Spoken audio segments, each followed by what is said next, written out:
A diagram of the engine and what happens with these engines. All right. So here's a diagram of the GE CF6 engine. That's the engine that's on the MD-11. I flew this engine for many years. It's the same engine that's on the 767. 23 and a half years of flying the 767. Very reliable engine. But a jet engine is a pretty simple beast.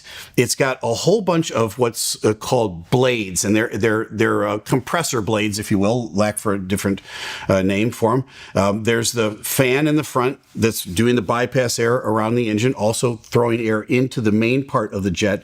But all of those blades, they're razor sharp, and they start out big in the front and they get smaller and smaller and smaller so that they compress the air.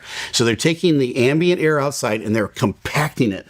And then it gets back to the burner section where they introduce fuel and they light that fuel with that compressed air, and you get all that thrust out of the back of the engine. But there are literally thousands of these razor sharp blades spinning at thousands of RPM. So in the N1 section, they're spinning at about 3,800 RPM.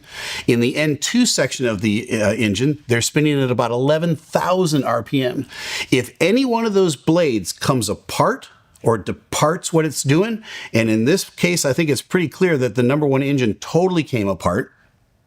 So let's say there's hundreds or even thousands of blades now spewing out in all directions.